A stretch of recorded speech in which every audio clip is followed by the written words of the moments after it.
चली यही नवरात्र में एगो हमारे जैसा लड़का वो माई की बुलावता कहता कैसे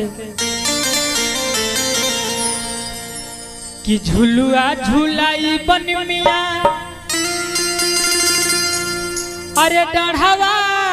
तो होते भीनू असरवा तो होते भीनू असरवानु हो ये मैया जहो जहो जहो जहो जहो जहो जहो जहो ये मैया वही जब शीतली बे यरिया हम झुलुआ झुलाई बहो ये मैया वही जब शीतली बे यरिया हम झुलुआ झुलाई बहो नहीं क्या कहता झुलुआ झुलाई बन मिया नहवा तो होते भीनू सरवा तो होते भीनू सरवानु हो ये मैया जहो जहो जहो जहो जहो जहो जहो ये मैया वही जब शीतली बे यरिया हम झुलुआ झुलाई बहो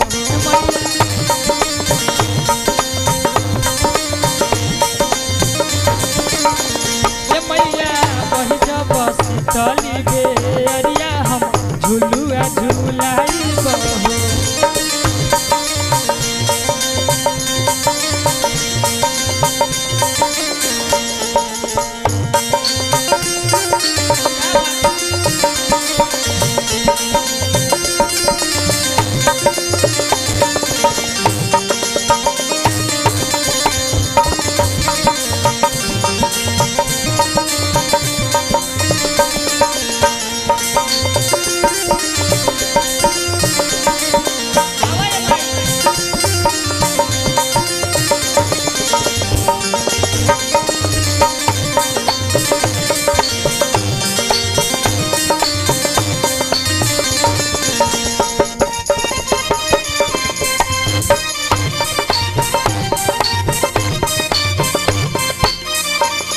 और क्या कहता बेली चमेली और फूल मंगाई तोहरा खातिर सुंदर आसन सजाई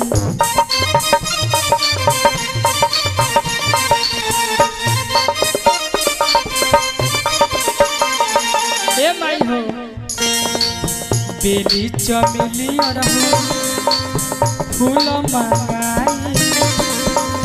तोहरा खातिर सुंदर आसन सजाई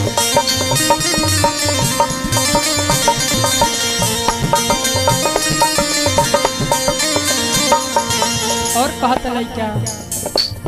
चुनरी के करब हरवा बहारब घर वरवा बहारब घर वरवा हो ये मैया जहो जहो जहो जहो जहो जहो जहो ये मैया वही जब शीतली बे यरिया हम झुलुआ झुलाई बहो ये मैया वही जब शीतली बे यरिया हम झुलुआ झुलाई बहो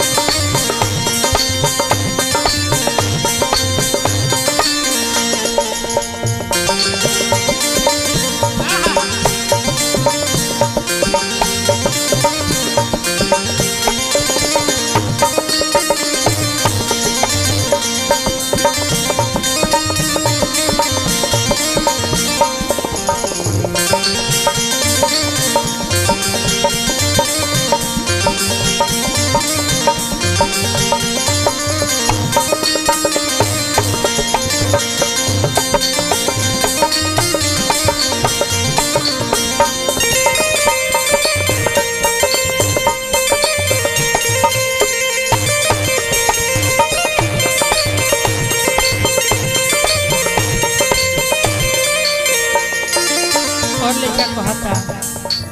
पौवा पखारब तोहर हम गंगा जल से भोग लगाई रे माई मीठा मीठा फल से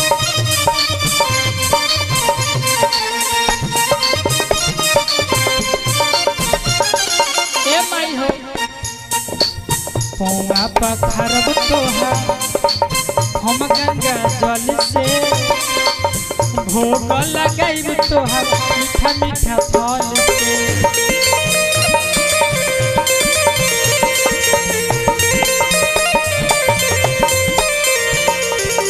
हमहू गवाई बाबा चरवा बिछाई बया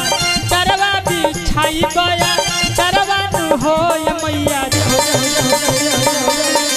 ये मैया कही जब शीतल दे